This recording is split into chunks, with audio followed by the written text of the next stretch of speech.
बिस्मिल्लाहिर्रहमानिर्रहीम। अस्सलाम वालेकुम स्टूडेंट्स, कैसे हैं आप सब। उम्मीद करती हूँ आप सब ईमान और सेहत की बेहतरीन हालतों में होंगे। अल्लाह ताला आपको बहुत बहुत आसानियाँ अता फरमाए और अल्लाह ताला आपकी तरफ बढ़ते हुए हर शर को खैर में बदल दें, आमीन। तो स्टूडेंट्स, आज की वीडियो बहुत बहुत ज़्यादा इंपॉर्टेंट है क्योंकि इसकी बहुत ज़्यादा डिमांड थी कि तमाम क्लासेस के लिए गेस्ट पेपर्स अपलोड किए जाएँ और कैसे तैयारी करनी है ये गाइड किया जाए, कौन से क्वेश्चन ज़्यादा इंपॉर्टेंट हैं ये बताए जाएँ। तो आज की ये वीडियो स्पेशली 9th क्लास के स्टूडेंट्स के लिए गेस्ट पेपर है जो कि अपलोड किया जा रहा है और इसमें आपको most important topics for FPAC board exams 2023 जो है वो मार्क करवाए जाएंगे। सबसे पहले तो मैं आपको ये बता दूं कि जो मैं यहाँ पर गाइड करूँगी उसी में से पेपर आएगा, ठीक है, उसी में से पेपर आएगा। अगर तो आप वाकई में सीरियस हैं और अगर आप जो है वो एग्ज़ाम्स में जो है वो फुल मार्क्स लेना चाहते हैं, केमिस्ट्री की मैं बात कर रही हूँ, तो ये वीडियो आपके लिए बहुत ज़्यादा इंपॉर्टेंट है। इसको बिल्कुल आपने मिस नहीं करना और इसको फुल देखना है, ठीक है। और बाकी स्टूडेंट्स को भी आपने फॉरवर्ड करनी है ताकि आप जो है वो दूसरों के लिए भी आसानियाँ पैदा करें ना, ठीक है, ताकि दूसरों को भी आसानियाँ हों और उनका भी पूरे नंबर आएँ और इंटर्न अल्लाह ताला आपके लिए जो है वो राहें खोलते हैं, आपके लिए भी आसानियाँ पैदा करते हैं, ठीक है। तो अब हम स्टार्ट करते हैं कि पेपर किस तरह का आने वाला है, कैसे तैयारी करनी है और हम कैसे फुल 100% मार्क्स केमिस्ट्री में ले सकते हैं, ठीक है। तो बात की जाए एसएलओ बेस्ड एग्ज़ाम्स की जो कि फ़ॉलो कर रहे हैं 2006 कैरिकुलम को, ठीक है। तो हम 2022 टू 2023 के बैच की बात कर रहे हैं। तो उसके लिए आपके पास क्या चीज़ें इंपॉर्टेंट हैं, पास्ट पेपर्स, एक्सरसाइजेस और मॉडल पेपर्स, ये तमाम चीज़ें ही बड़ी इंपॉर्टेंट हैं स्टूडेंट्स, जिससे आप जो है वो 100% मार्क्स ले सकते हैं। अब स्टूडेंट्स कहेंगे कि ये इतनी ज़्यादा चीज़ें हम तैयार कैसे करें भाई, ठीक है। पहली तो बात है कि आपकी 9th की बुक ही इतनी छोटी है, इतनी छोटी है, ये 3 से 4 पेजेस पे एक चैप्टर है और वो 4 पेजेस के बाद चैप्टर ही ख़त्म हो जाता है, ठीक है। तो इतने छोटे छोटे और सिर्फ 8 चैप्टर्स हैं आपके पास, ठीक है। तो आपके पास अगर आप पीछे पास्ट पेपर्स को देखें, ठीक है, पास्ट पेपर्स को देखें तो पास्ट पेपर्स 1 या 2 साल के पेपर्स आप जब तैयार कर लेंगे ना, ठीक है, तो बाकी सब चीज़ें रिपीट हो रही हैं, इतनी ज़्यादा रिपीटिशन है कि आप समझो कि आप सोच सकते हैं कि हमें पहले ही पता होगा कि पेपर में क्या आने वाला है, ठीक है, यानी इतनी ज़्यादा चीज़ें रिपीट हो रही हैं। और यहाँ पर मैं आपको एक एक्सपीरियंस शेयर करती चलूँ कि लास्ट टाइम 2022 का जब बैच था और उसके फाइनल पेपर होने वाले थे तो स्टूडेंट्स ने कहा कि भाई कैसा पेपर आएगा, एसएलओ बेस्ड है, बड़ा मुश्किल आएगा, अपने पास से बनाएंगे, ये करेंगे वो करेंगे, हमें कोई क्वेश्चन समझ आएगा या नहीं आएगा पेपर में, हम क्या करेंगे उस वक्त, ठीक है। तो उनको उस वक्त भी यही गाइड किया गया था कि एसएलओ बेस्ड का हरगिज़ ये मतलब नहीं है कि कुछ ऐसा पूछ लेंगे आपसे कि आप फेल ही हो जाएं, ऐसा नहीं होने वाला, ठीक है। वैसे तो अगर मैं आपको बताऊं कि जो पेपर बनाने वाला एग्ज़ामिनर होता है या आपके जो टीचर्स होते हैं वो इतने एक्सपीरियंस्ड होते हैं, उनके पास इतना नॉलेज होता है कि अगर उन्होंने आपको ऐसा पेपर बना के देना है ना कि घुमा फिरा के दें और आप उसको सॉल्व ना कर सकें और सारे के सारे बच्चे फेल हो जाएं, तो ये वो ऐसा कर सकते हैं, ठीक है। केस स्टडी बना के क्वेश्चन दे दें आपको तो 3 घंटे बाद समझ ही नहीं चलेगी कि ये इस क्वेश्चन में करना क्या है, ठीक है, वो बना के दे सकते हैं। लेकिन ऐसी स्ट्रैटेजी फेडरल बोर्ड में नहीं है। फेडरल बोर्ड का जो आप दे रहे हैं ना, ठीक है, पेपर, तो उसमें उन्होंने ये नहीं कहा कि बच्चों को फेल करना है, ऐसा कुछ भी नहीं है। उन्होंने आपको मॉडल्स पेपर अपलोड कर दिए हैं, ठीक है, यानी आप देखें, आप परेशान ना हो। आपको अगर मोल पढ़ाया जाए तो मोल पूछा जाएगा, मोल के अगर न्यूमेरिकल्स करवाए जा रहे हैं तो उसी के न्यूमेरिकल्स ही पूछे जाएंगे बस। लेकिन उसमें ये होगा कि अगर बुक में लिखा हुआ है 20 ग्राम हमने कोई चीज़ लिया तो हम उसको 20 ग्राम की जगह 30 ग्राम लिख देंगे, ठीक है। तो यानी इसमें आपने ये नहीं कहना कि ओहो वहाँ 20 ग्राम लिखा था तो यहाँ 30 ग्राम हो गया, इस चीज़ में आपने नहीं करना, ठीक है। इस चीज़ से निकालने के लिए आपको एसएलओ बेस्ड की तरफ लाया जा रहा है। अब मैं आपको बताती हूँ कि आपने तैयारी कैसे करनी है, ठीक हो गया। सबसे पहले आपने पास्ट पेपर्स ही तैयार करने हैं, ठीक है, पास्ट पेपर्स ही से स्टार्ट करें तैयारी। अब आप कहेंगे पास्ट पेपर्स कौन कौन से होने चाहिए, तो यहाँ पर देखें 2019 से लेकर आपने पास्ट पेपर्स जो हैं वो डाउनलोड कर लेने अपने पास, ठीक है। अब ये मैंने एफ़ और ई क्या लिखा हुआ है, जब 2019 का पेपर डाउनलोड करेंगे उसमें आपको 2 पेपर्स नज़र आएंगे, ठीक है। इसी तरीके से 2018 का पेपर है, फिर 18 सप्ली का पेपर है, फिर 2017 और 17 का सप्ली का पेपर, ठीक है। अच्छा, सॉरी, वैसे तो ये मैंने 2017 से लिखना था। 2017 से आपने पेपर्स डाउनलोड करने, 17, 18, 19, 20 में तो कोरोना था, ठीक है, तो उसकी वजह से पेपर्स ही नहीं हुए। 21 में रिड्यूस सिलेबस था इसका, अगर आप इसको तो आपको पेपर मिलना भी नहीं है नेट पे, ठीक है, इसको आप छोड़ ही दें। और 2022 के 2 एनुअल जो हैं वो अपलोड हुए होंगे, ठीक है, लेकिन अपलोड नहीं है नेट पे, आपको सिर्फ फर्स्ट एनुअल ही मिलेगा, ठीक है। उसमें भी एक हार्ड लेवल का है और एक लोकल लेवल का है, ठीक है। तो क्वेश्चंस असल में सारे रिपीट हो रहे हैं, आपने बिल्कुल परेशान नहीं होना, ठीक है। सेकंड एनुअल भी आपको नेट पे मुश्किल या नहीं मिलेगा, ठीक है। तो ये कुछ पेपर्स हैं जो आपको मिलेंगे। और एक पेपर में अब मैं आपको बता दूं, 9th क्लास में 21 क्वेश्चंस होते हैं, ठीक है। Short questions plus long questions 21 होंगे, ठीक है। शॉर्ट क्वेश्चंस 15 होंगे और लॉन्ग क्वेश्चंस के जो पार्ट्स हैं उनमें 6 क्वेश्चंस होंगे, ठीक है। तो टोटल 21 होगा एक पेपर में।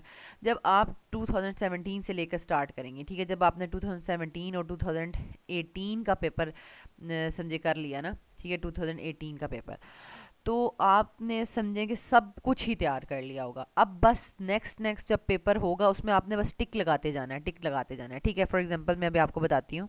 और अभी मैं आपको एक पेपर 2022 का ही पेपर साथ दिखा दूंगी, ठीक है। पहले मैं आपको इम्पोर्टेंट टॉपिक्स मार्क करवा लूँ।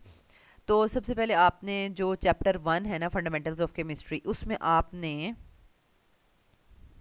ये टॉपिक्स जो हैं उसमें से पेपर आता ही आता है। ऐसा हो नहीं सकता कि पेपर में यानी ब्रांचेस से कोई क्वेश्चन ना आए, ठीक है। और ब्रांचेस हैं भी इतनी इजी, एक एक लाइन की डेफिनेशन है, ठीक है, उसमें याद करने में क्या प्रॉब्लम है, सब बच्चों को याद ही होती है मोस्टली, ठीक है। उसके बाद न्यूमेरिकल्स, न्यूमेरिकल में ये है कि आपको जब एक न्यूमेरिकल सॉल्व करने का तरीका आ गया है, मोल या नंबर ऑफ एटम्स या number of molecules find out करने का तरीका आ गया है, ठीक है, तो अब आपसे कुछ भी कोई भी क्वेश्चन आपको दे दिया जाए, ठीक है, उससे फ़र्क नहीं पड़ता। Atoms, number of atoms find out करने का, मॉलिक्यूल्स फाइंड आउट करने का, या एम्पेरिकल फार्मूला लिखें, ठीक है, इस तरह के न्यूमेरिकल्स आते हैं, ठीक है। तो उसके बाद डेफिनेशंस में इसमें आपके पास जो है वो आ जाता है कि भाई आइंस और फ्री रेडिकल के दरमियान में डिफरेंशिएट कर दें, एम्पेरिकल मॉलिक्यूलर फार्मूला में कर दें, या एटम और आइंस में डिफरेंशिएट कर दें। तो इस तरह की छोटी छोटी डेफिनेशंस जो हैं वो आपने पहले चैप्टर्स में से नहीं छोड़नी, मस्ट इसमें से पेपर आता है, ठीक है। हर पेपर में आप देखेंगे कि ये क्वेश्चन आए हुए हैं। नेक्स्ट आ जाता है क्वेश्चन नंबर चैप्टर नंबर 2, इसमें से आपने स्ट्रक्चर ऑफ एटम्स में से, ठीक है, ये आपने देखना है कि जो मॉडल्स हैं, ठीक है, एटॉमिक मॉडल्स हैं रदरफोर्ड और बोहर का, ठीक है, छोटे छोटे से इनके एक्सपेरिमेंट्स हैं और कंक्लूजन्स हैं, 4 पॉइंट्स हैं, ठीक है। तो ये मस्ट आपने थ्योरी में याद करने, ये लॉन्ग का पार्ट आता है, ये लॉन्ग क्वेश्चंस आते हैं, ठीक है। और कभी कभी तो अगर कह देंगे कि कंक्लूजन्स क्या ड्रॉ की हैं, 3 नंबर का भी क्वेश्चन आ जाता है, लेकिन मोस्टली आपने इसको डिटेल लॉन्ग क्वेश्चन के लिए तैयार करना है, ठीक हो गया। अच्छा, अब इलेक्ट्रॉनिक कन्फिग्रेशन तो ऑब्जेक्टिव में भी आती है, शॉर्ट क्वेश्चन में भी आ जाती है। कोई से 3 एलिमेंट्स दे देंगे, समझो कह देंगे पोटेशियम का, कैल्शियम का, ऑक्सीजन का, इनकी इलेक्ट्रॉनिक कन्फिग्रेशन लिखें, तो एक एक नंबर की होगी, ठीक है, 3 नंबर का क्वेश्चन हो जाएगा। तो इलेक्ट्रॉनिक कन्फिग्रेशन कैसे लिखते हैं, अगर किसी स्टूडेंट को नहीं आती तो उसकी डिटेल वीडियो अपलोड हुई हुई है, डिस्क्रिप्शन में उसका लिंक है, आप उसको देख लीजिएगा। और आइसोटोप्स इंतहाई इजी और इंतहाई इंपॉर्टेंट टॉपिक, यानी आइसोटोप का क्वेश्चन पेपर में ना डले ऐसा हो ही नहीं सकता, ठीक है। यूजेस क्या होते हैं आइसोटोप्स के, कार्बन के आइसोटोप्स ड्रॉ करें, ये करें वो करें, मतलब आइसोटोप का क्वेश्चन तो ज़रूर ही पेपर में आता है, ठीक हो गया। नेक्स्ट आ जाता है क्वेश्चन चैप्टर नंबर 3। अब ये periodic table and periodicity of properties में आपके पास 2 काम आपने करने हैं। आपको कोई भी इलेक्ट्रॉनिक कन्फिग्रेशन, कोई भी एलिमेंट है ना, ठीक है, उसका पूछ लें कि ये किस ग्रुप या पीरियड में है, ये आपको आना चाहिए। ये शॉर्ट में भी आता है और ऑब्जेक्टिव में भी आता है, ठीक है, ये आपको आना चाहिए प्रोसीजर, कि कोई भी एलिमेंट आपको दे दिया गया है, ठीक है, तो उससे आपने उसकी इलेक्ट्रॉनिक कन्फिग्रेशन लिखनी आनी चाहिए और उससे आपको उसका ग्रुप और पीरियड फाइंड आउट करना आना चाहिए, ठीक है। अब आपसे कोई भी एलिमेंट पूछ लिया जाए, अब आप ये ना कहेंगे अच्छा इतने ज़्यादा एलिमेंट्स का कैसे तैयार करें, जब एक दफ़ा तरीका बता दिया, प्रोसीजर बता दिया, तो सब पे वही अप्लाई होता है, ठीक हो गया।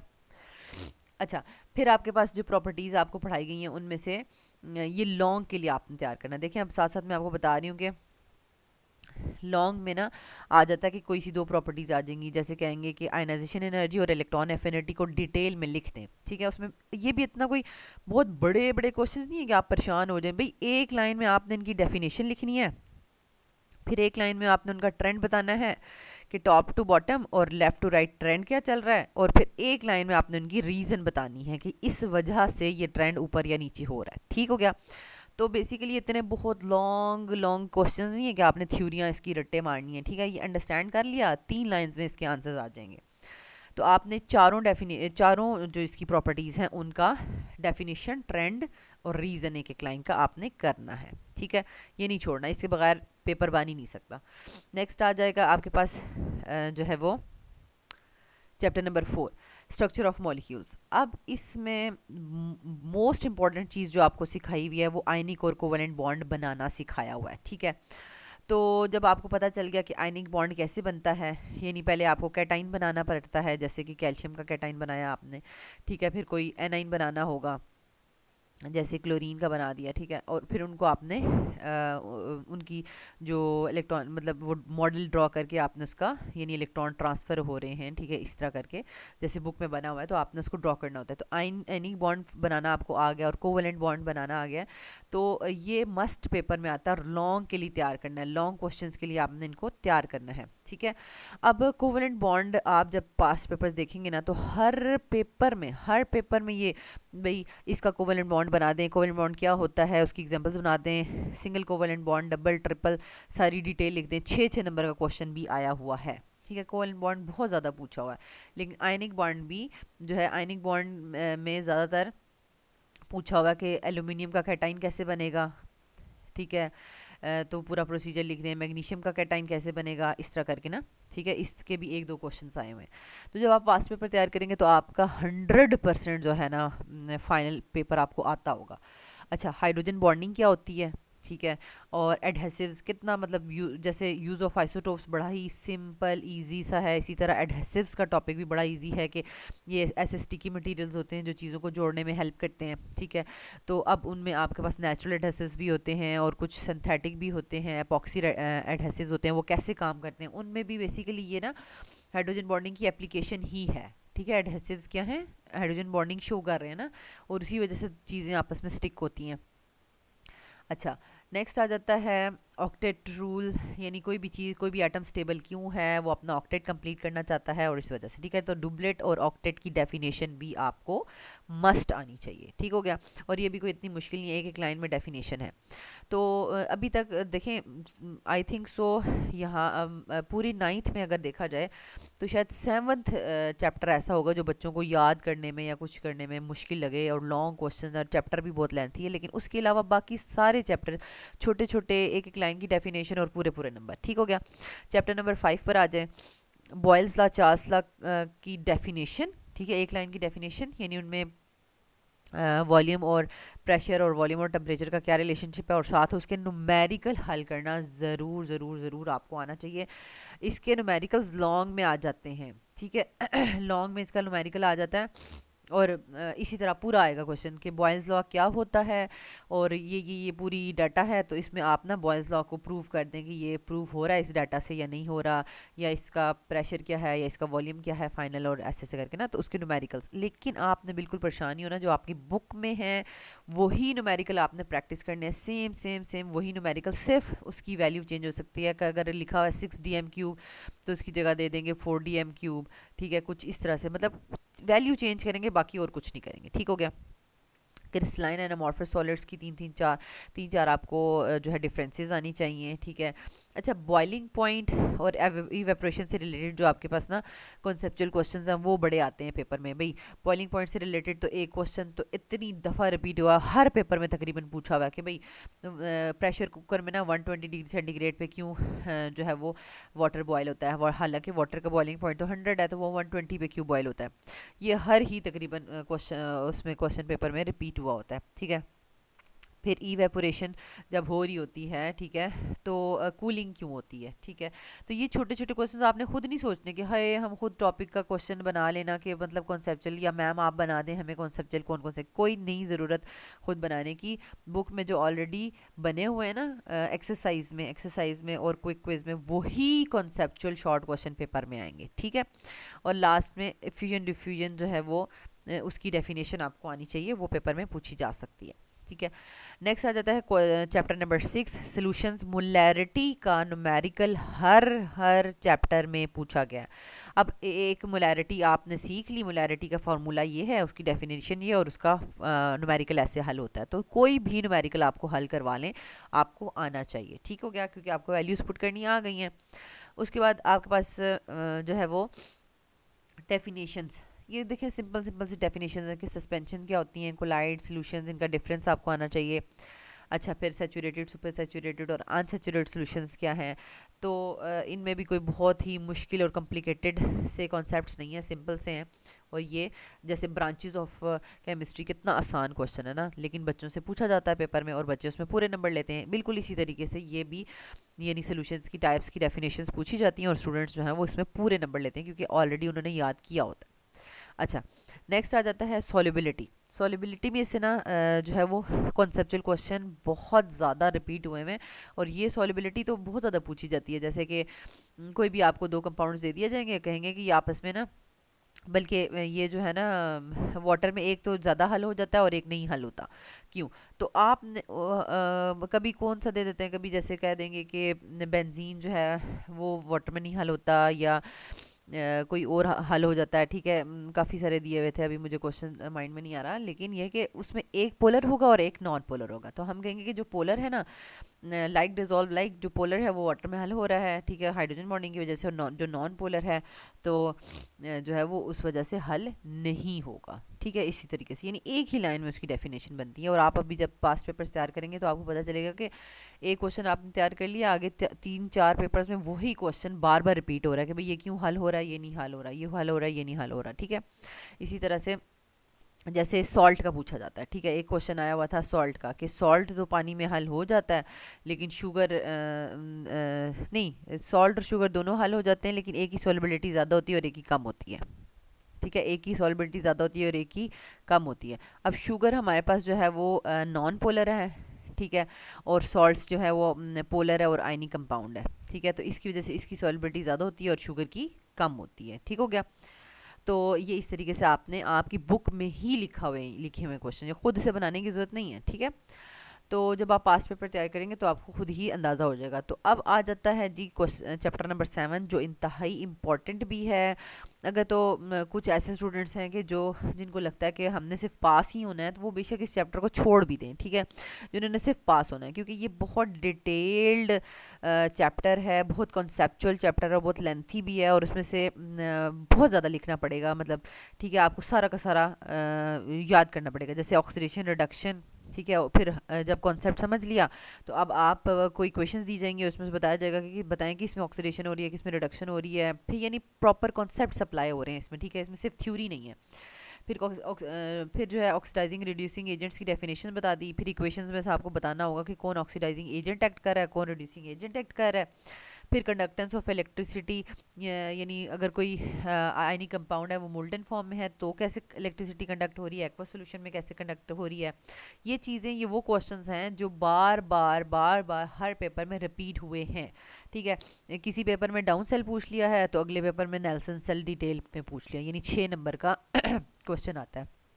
ऐसा नहीं होता कि इनमें से क्वेश्चन ना आए, ठीक है। किसी एक पेपर में डाउन सेल आ जाएगा, किसी में नेल्सन सेल आ जाएगा। अब आपकी लक है कि आपने क्या याद किया। तो मैं तो यही कहूँगी कि आपको डायग्राम भी और इक्वेशंस भी दोनों ही याद करनी चाहिए, ताकि जो भी डाउन सेल आ जाए तो डाउन सेल लिख लें, नेल्सन आ जाए नेल्सन लिख लें, ठीक है। तो फिर इलेक्ट्रोलाइटिक और गैल्वेनिक सेल में से कोई ना कोई पूछ लेते हैं। और लास्ट में जो आपको कोरोजन से बचने के लिए डिफरेंट मेथड्स पढ़ाए हुए हैं, तो अब वो काफ़ी सारे मेथड्स हैं। जिंक प्लेटिंग भी है, टिन प्लेटिंग है, क्रोमियम प्लेटिंग है, कैथोडिक प्रोटेक्शन, और यानी कॉपर की रिफाइनिंग है। ये सारे प्रोसेस अलग अलग से पढ़ाए हुए हैं, ठीक है।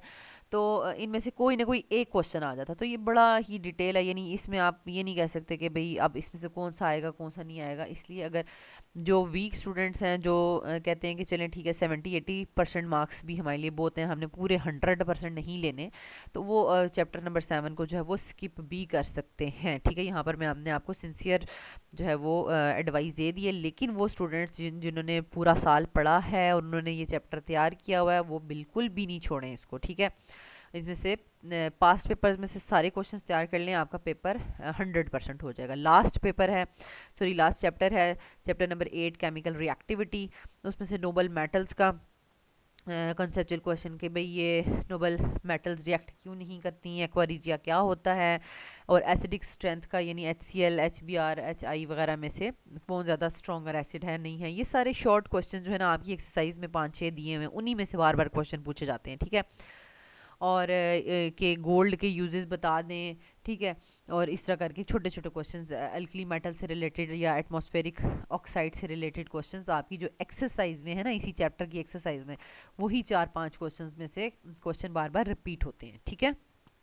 अब आप अगर देख लें 2022 का जो पेपर हुआ है, ठीक है, तो यानी जो आपको ऑब्जेक्टिव तो बहुत ही ईजी है, ठीक है।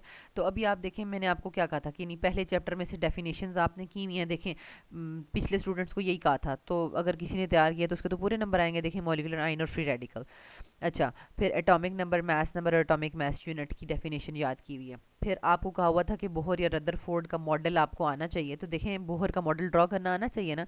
ये देखें फ्लोरीन और सोडियम का ड्रॉ करने के लिए पूछा गया। फिर आपको कहा गया कि मोल्स और मास और नंबर ऑफ मॉलिक्यूल्स के न्यूमेरिकल आते हैं। ये देखें यहाँ पर आपको मास फाइंड आउट करने के लिए कहा गया, ठीक है, न्यूमेरिकल आ गया। इलेक्ट्रॉनिक कन्फिग्रेशन आपको लिखनी आनी चाहिए, देखें एक एक नंबर की तीनों करनी है। कोरोजन क्या होती है, अब देखें 7th चैप्टर में से रस्टिंग वाला आ गया है कि रस्टिंग ऑफ आयरन एक्सप्लेन करें, ठीक हो गया। फिर आपको 7th चैप्टर में से कहा गया था कि कोई भी आपको जब ऑक्सीडेशन रिडक्शन सिखा दिया गया है तो अब आप बताएं कि यहाँ पर कौन ऑक्सीडाइज हो रहा है कौन रिड्यूस हो रहा है, ये आपको इन इक्वेशन में से फाइंड आउट करना आना चाहिए, ठीक है। अच्छा, फिर आपको जब बता दिया गया कि कोई भी एलिमेंट आपको दे दिया जाए तो आप उसकी इलेक्ट्रॉनिक कन्फिग्रेशन लिखें और उसके बाद उसका पीरियड और ग्रुप बताएं, ठीक है। सेम वही वाला क्वेश्चन आ गया। प्लेटिनम एक इनर्ट मेटल क्यों एक्ट करती है, आखिरी चैप्टर में आखिरी चैप्टर के एक्सरसाइज में से क्वेश्चन आ गया, ठीक है। एक्वारीजा क्या होता है, ठीक है, ये भी आखिरी चैप्टर में से। फिर आपके पास आ जाता है कि इलेक्ट्रॉन डॉट स्ट्रक्चर से कैटाइंस ड्रॉ करके बताएं। देखें ये आयनिक बॉन्ड वाले में से क्वेश्चन आया, ठीक है, यानी बेरिलियम कैसे कैटाइन बनाता है, एल्यूमिनियम कैसे कैटाइन बनाता है, एलोट्रोप्स ऑफ फास्फोरस डिटेल में बताएं, ठीक है। और फिर अगेन ये जो आपके पास है मोलैरिटी के न्यूमेरिकल के बगैर 9th केमिस्ट्री का पेपर मुकम्मल नहीं हो सकता, इसलिए मोलैरिटी के न्यूमेरिकल मस्ट करने हैं आपने। ऑक्टेट और डुप्लेट रूल देखें आपने मस्ट करना है, ये भी आपको भी जो है वो बताया था लास्ट में। ड्राई सेल जो है वो 7th चैप्टर में से, ठीक हो गया। अब देखें चार्ल्स लॉ का मैंने आपसे क्या कहा था, लॉन्ग के लिए तैयार करें, लॉन्ग के लिए तैयार करें। ये देखें चार्ल्स लॉ और उसका पूरा न्यूमेरिकल पूरा लॉन्ग में आ गया, ठीक है। आइसोटोप्स और इनकी इंपॉर्टेंस देखें, सबसे ईजीएस्ट टॉपिक है आइसोटोप्स का, और उसमें से पूरा जो है वो 5 नंबर का आ गया पूरा। आइसोटोप्स होते क्या हैं, उनकी इंपॉर्टेंस और उनकी यूजेस डेली लाइफ में सारा लिख दें, ठीक हो गया। अच्छा, फिर आपके पास आ जाता है, मैंने आपको 4 प्रॉपर्टीज़ चैप्टर 4 में से बताई हुई थी कि electron affinity, electronegativity, atomic radius, shielding effect, उनमें से ये देखें 6 नंबर का क्वेश्चन आ गया इलेक्ट्रॉन एफिनिटी और इलेक्ट्रोनेगेटिविटी, ठीक हो गया। उसके बाद कोवेलेंट बॉन्ड कैसे बनता है, अब देखें ये कितने मार्क्स का है, 4 मार्क्स का, कि कोवेलेंट बॉन्ड कैसे बनता है, सिंगल डबल ट्रिपल वगैरह की एग्जांपल दे दें आप, ठीक है। यानी डिटेल कोवेलेंट बॉन्ड तो इतनी दफ़ा पूछा हुआ है ना पेपर में, बहुत ज़्यादा दफ़ा। और अगेन ये देखिए मोलैरिटी का पूरा न्यूमेरिकल आ गया, 5 नंबर का न्यूमेरिकल आ गया है। और लास्ट में कॉपर रिफाइनिंग का जो है वो क्वेश्चन डिटेल में लॉन्ग में, ठीक है। और उसके अलावा आपने उसकी स्ट्रक्चर भी ड्रॉ करनी है। तो यहाँ से आप देख सकते हैं स्टूडेंट्स, ऐसा भी हो सकता है कि अगर आपका चैप्टर 7 तैयार नहीं है तो कोई ज़रूरत नहीं है इतने कम टाइम में इतने बड़े चैप्टर को करने की। बाकी चैप्टर्स आपने इतने इतने इतने अच्छे करें कि अगर आपने बोहर मॉडल ड्रॉ किया तो 3 मिनट से 3 नंबर हों, एटॉमिक मैथ्स एटॉमिक नंबर या एटॉमिक मैथ्स यूनिट की डेफिनेशन लिखी है उसमें से 3 में से 3 नंबर हों। ऐसी भी लक हो सकती है आपकी कि अगर आपने पूरा चैप्टर 7 छोड़ दिया है तो भी आप यहाँ से पूरे के पूरे 11 जो है वो पार्ट्स अटैम्प्ट कर लें, ठीक है। और बाकी चैप्टर्स में से, और अगर आप थर्ड और फोर्थ लॉन्ग जो है अटेम्प्ट करते हैं तो भी आपका जो है वो सेक्शन सी भी कंप्लीट हो जाएगा और आपने चैप्टर 7 को टच भी नहीं किया। ठीक है हो गया। तो मतलब पूरे में से सिर्फ ऑब्जेक्टिव एक या दो जो होंगे वो आपके मतलब कम होंगे जो उस चैप्टर में से पूछे जाएंगे, बाकी वो भी तुक्का लग सकता है ठीक हो जाए। तो चैप्टर 7 जो है वो आप बेशक इतना ज़्यादा डिटेल में ना करें, जो वीक स्टूडेंट्स हैं वो बाकी अपने चैप्टर्स में ग्रिप कर लें। ठीक है, बाकी सब चैप्टर्स में ग्रिप कर लें। तो स्टूडेंट्स आपने सबसे पहले पास्ट पेपर्स तैयार करने हैं 2017 से लेकर, जब 17 और 18 का पेपर आप बहुत अच्छे से तैयार कर लेंगे, रिटन लिख लेंगे और याद भी कर लेंगे, तो जब उसके बाद आप 19 या 21 या 22 जो होगा तो वो सब रिपीट हो रहे होंगे क्वेश्चंस। ठीक है, उसमें बिल्कुल परेशानी की बात नहीं है। सिर्फ 1 या 2 साल के पेपर आपको डिटेल में करने होंगे, बाकी सब चीज़ें रिपीट हो रही होंगी। ठीक हो गया, वो आपकी प्रैक्टिस हो रही होगी और आप में और ज़्यादा जो है वो परफेक्शन आ रही होगी। ठीक है, अगर आपको कोई क्वेश्चन पूछना है तो आप कमेंट बॉक्स में पूछ सकते हैं। आपने इसी तरीके से तैयारी करनी है जैसे मैंने आपको गाइड किया है। इस वीडियो को दूसरे स्टूडेंट्स को भी आप शेयर करें ताकि सब स्टूडेंट्स जो हैं अपनी बहुत बहुत अच्छी प्रिपरेशन कर सकें और सबके केमिस्ट्री में जो है वो फुल मार्क्स आएँ और अल्लाह ताला आपके लिए बहुत बहुत आसानियाँ अता फरमाए और आसानियाँ तकसीम करने का शर्फ अता फरमाए।